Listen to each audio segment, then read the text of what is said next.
मुस्लिम लोग कहते हैं ज़रूर, लेकिन ऐसा कुछ है नहीं मैम। वो अपने अपने अंदर क्वालिटी बना के रखे हुए हैं कि हम हिंदू हैं, मुस्लिम हैं, हम भी तो मुस्लिम है ना। लेकिन सरकार ऐसा कुछ नहीं कर रही। इस प्रधानमंत्री जो है जी का बहुत दिल से धन्यवाद करना चाहूँगी कि ये जब हम स्टार्टिंग में अभी समूह भी नहीं बना था, तो मेरे हस्बैंड जो है हमको डिवोर्स का मुकदमा फाइल कर दिए थे, जो कि योगी आदित्यनाथ जी से भी हम मिल चुके हैं। जैसे ही यहाँ हिंदू बहन आई हैं, उनको भी सम्मान और मुस्लिम को भी बराबर सम्मान मिल रहा है। लोग क्या करते हैं कि बस घर में आपको रोटी पकाना है, बर्तन ही धुलना है, चूल्हा ही देखना है, उसके अलावा कुछ नहीं करना है। उन सभी पुरुषों को क्या कहना चाहेंगे जो बेटी होने की वजह से अपनी पत्नियों को तलाक दे देते हैं और बेटे के मुंह में रहते हैं? तब 3 तलाक अगर बंद नहीं किए होते, तो शायद आज मैं कब की मार चुकी होती घर पे। तो यहाँ पर हमारे साथ एक और ग्रामीण आजीविका मिशन के तहत स्वयं सहायता समूह के का स्टॉल है। अब पहले अपना नाम बताइए मैम।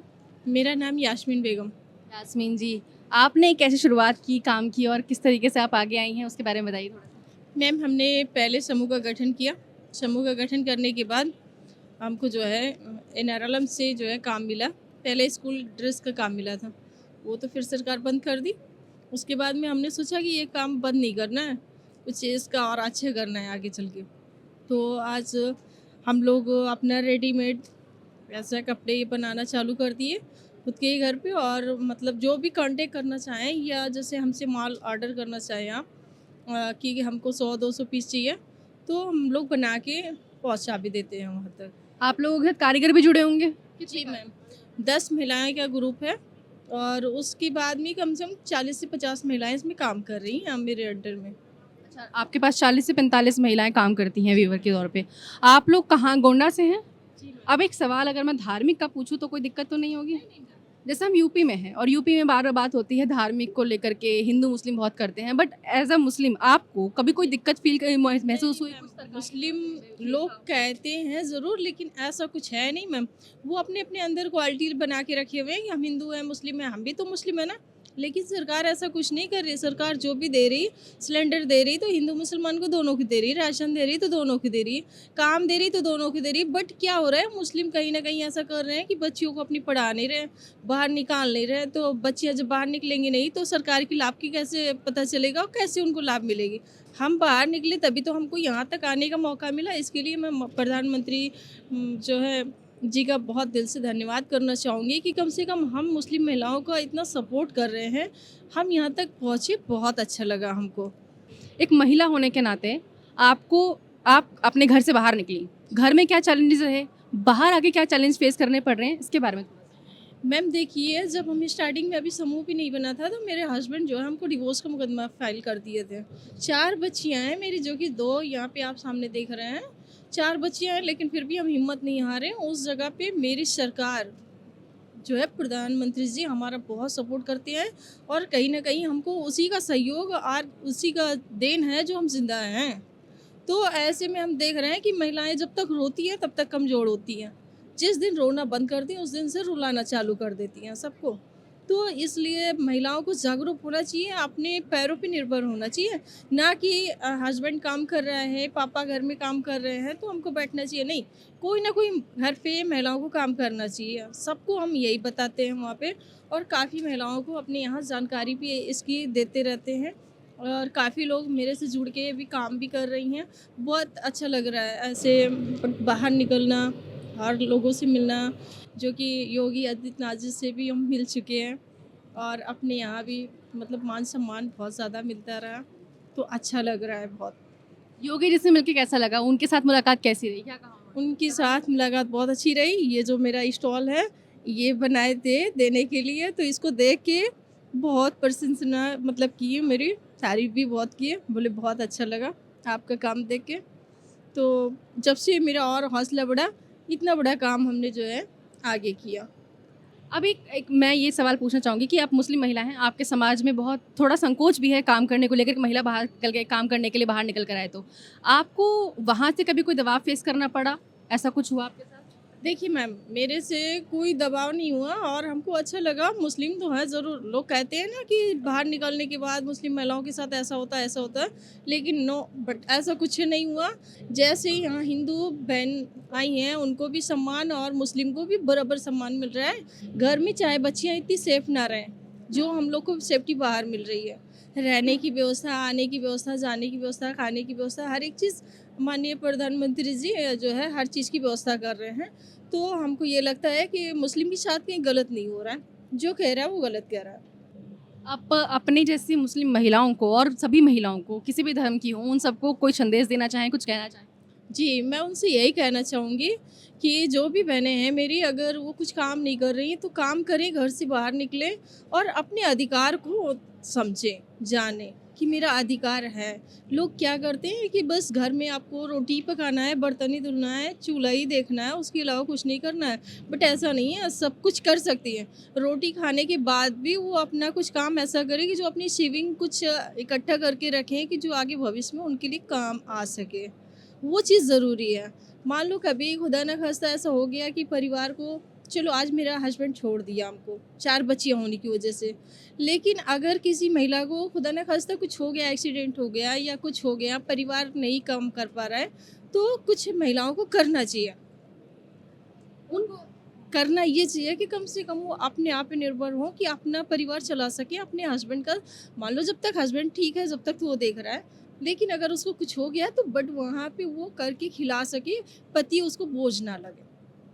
उन सभी पुरुषों का क्या कहना चाहेंगे जो बेटी होने की वजह से अपनी पत्नियों को तलाक दे देते हैं और बेटे के मुँह में रहते हैं?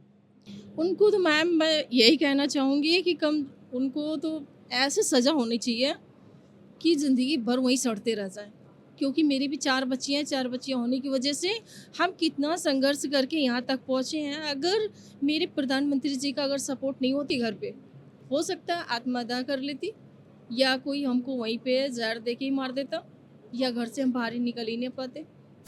आपकी स्टोरी काफ़ी इंस्पायरिंग और आप बहुत पावरफुल हैं। अपनी मार्केटिंग का बताइए कि आपकी जो ये बिक्री है, ये कितनी हो जाती है महीने में या सालाना? आपका इससे आपके 4 बेटियाँ हैं, खर्च अच्छे से चल पाता है कि नहीं, उसके बारे में बताइए? जी मैम। पहले ये था मैम कि हम लोग अपना ये खुद का माल नहीं बना रहे थे। जो भी मैन्युफैक्चरिंग का काम आता था, जैसे ऑर्डर पे ब्लाउज़ सिलना है, पेटीकोट सिलना है, सूट सिलना है, ये सारे ऑर्डर मिलते रहते थे, उससे अपना घर चलता रहता था। 1 साल से इसको हम काम कर रहे हैं, तो इसमें ये है कि कम से कम 25 से 30 हज़ार रुपए महीने का अभी नॉर्मली बिक्री पे हम लोग का महीने का बच जा रहा है। फिर भी अगर हम लोग को ऑर्डर मिल जाए, अगर बाहर हमारा माल सप्लाई होने लग जाए, तो फिर हम लोग की अच्छी जीविका, मतलब हम लोग बहुत अच्छे से अपने बच्चों को पढ़ा लिखा सकते हैं। लोगों की जैसी लाइफ हम लोग भी जी सकते हैं।